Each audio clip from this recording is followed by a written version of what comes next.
Right now, someone near you is going to die. Not today, probably. Maybe not for years. But at some point, someone you know will be gone. And when that happens, you already know exactly what will follow: a funeral, a burial, a grave somewhere with a name carved into stone. That feels obvious. It feels like the most natural thing in the world. But here's the problem. For roughly 2.9 million years, your ancestors died, and nobody buried them. No graves, no rituals, no stones. They fell and they were left. The same way a deer's left, the same way a fish is left. Bodies returned to the ground not because anyone chose it, but because nothing stopped it. So when the first human finally dug a hole and placed someone inside it, something had changed in the human brain. Something that had never changed before. And scientists still cannot fully agree on what it was. To understand it, you have to go back to before it happened. Your earliest ancestors lived in small mobile groups. When someone died, the group moved on. There was no time, no safety, no reason to stay near a corpse. A dead body is a smell brings predators. Predators kill the living. The logic was simple and brutal. You leave the dead because staying near them gets you killed. Every primate on Earth still works this way. Chimpanzees, our closest living relatives, do not bury their dead. They sometimes carry dead infants for days, sometimes weeks, unwilling to let go. But eventually they drop them and move on. It is not cruelty. It is biology.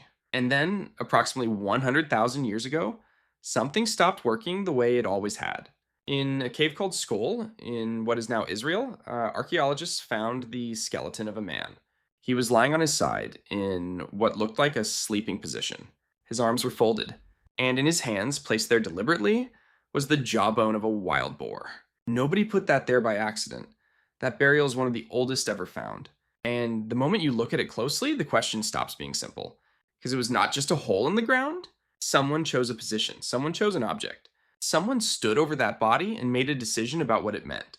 The real question is not when humans started burying their dead. It is what had to break inside the human mind before that was even possible. The first thing archaeologists look for is a pit. Not because a pit proves anything on its own, but because a body that falls and decomposes naturally does not end up at the bottom of a hole. If there is a pit, someone dug it, and if someone dug it, that means they planned. They thought about what they were going to do before they did it. That gap between deciding and doing is what separates a burial from a body. The criteria sound simple until you try to apply them. A deliberate burial requires a pit, a specific body position, grave goods placed alongside the body, and no evidence of scavenger activity. When you go back 100,000 years and look at what actually survives, the list starts falling apart fast. Pits erode, positions shift as soil moves, objects rot. What is left is always partial, always ambiguous, always contested. This is why scientists have been arguing about the same sites for decades. Skull Cave in Israel, or Kavze Cave, also in Israel. Both contain burials that date to somewhere between 90,000 and 120,000 years ago. Both contain bodies in deliberate positions. Both contain objects nearby. And both are still debated. Not because the evidence is weak, but because the bar for what counts as intentional keeps moving, depending on who is doing the measuring. But here's where it gets stranger. Homo sapiens were not the only ones doing this. In Shanidar Cave in northern Iraq, archaeologists found the skeleton of a Neanderthal man. He died approximately 60,000 years ago. Around his body, soil samples contained an unusually high concentration of flower pollen, 8 different species, all of them plants known at the time for their medicinal properties. The interpretation seemed obvious. Someone placed flowers on his grave. Then, other scientists looked at the same data and pointed to burrowing rodents. Jerds, specifically. Small, burrowing animals that nest in caves and drag plant material underground. The flower pollen, they argued, had nothing to do with the burial ritual. It had to do with a rodent's nest. That argument has never been fully resolved. 40 years later, researchers are still publishing papers on Shanidar, still disagreeing. What makes this remarkable is not the disagreement itself, it is what the disagreement reveals. The evidence is so close to the line between intention and accident that experts cannot tell the difference from the outside, which means the person who stood in that cave 60,000 years ago, deciding whether to place something beside a body or simply walk away, was doing something so subtle, so interior, that it left almost no trace at all. Almost. The simplest explanation is smell. A decomposing body produces one of the most powerful odor signals in nature. Your brain processes it instantly, involuntarily, and with a single instruction: get away from this. That reaction is not learned. It is wired. Infants who have never seen death recoil from the smell of decay before they can speak. Every mammal on Earth shares some version of this response. So, the most straightforward theory is that burial started as sanitation. Move the body away from camp, cover it with dirt. Eliminate the smell, eliminate the predators it attracts, eliminate the disease risk. No ritual, no belief, no grief. Just a practical solution to a biological problem. It is a reasonable theory. It is probably partially true. And it almost certainly is not the whole story. Because if burial were purely practical, you would expect it to look practical. Bodies moved away from camp and covered. Efficient. Functional. What you actually find, starting around 100,000 years ago, is something different. Bodies placed in specific positions, objects set alongside them, evidence of deliberate arrangement that serves no hygienic purpose whatsoever.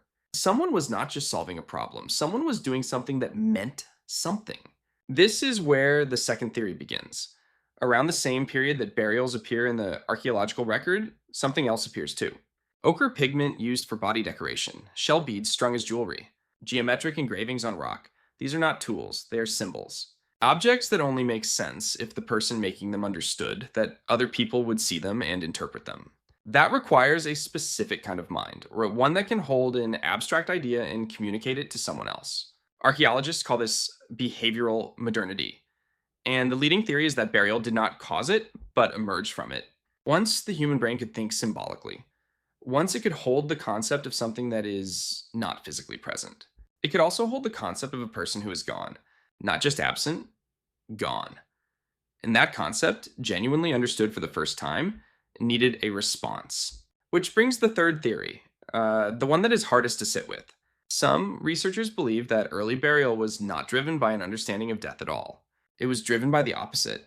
A brain sophisticated enough to recognize that the body was wrong, but not yet equipped with a framework that could explain permanent absence. The person looked like they were sleeping.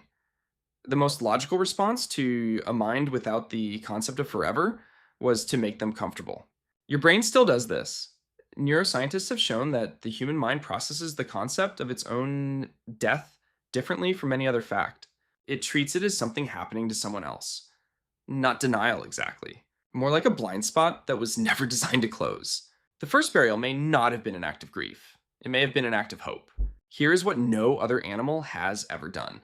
Spent energy on someone who can no longer return the favor. Every behavior in nature that looks like generosity has a biological explanation underneath it. Animals protect their offspring because their genes survive. They cooperate with their group because the group keeps them alive. Even the chimpanzee carrying her dead infant is not grieving in the way we understand grief. She is responding to an attachment signal that has not yet switched off. But a burial is different. A burial costs time, energy, and attention. It exposes the living to danger while they stay near a corpse. It produces no food, no shelter, no offspring, no survival advantage of any measurable kind. And yet every human civilization that has ever existed on every continent independently arrived at the same behavior. Egyptians, Sumerians, the people of the Indus Valley, the ancient Chinese, the Maya, not because someone taught it, because it was already there, waiting. And here's what that behavior may have changed about us as a species. Groups that buried their dead were almost certainly groups that also cared for their sick. The same cognitive shift that allowed one behavior allowed the other. And groups that cared for their sick kept alive people who would otherwise have died. People with knowledge, experience, memory. The elderly, the injured, the ones who could no longer hunt but could teach. Burial did not just reflect a new kind of mind.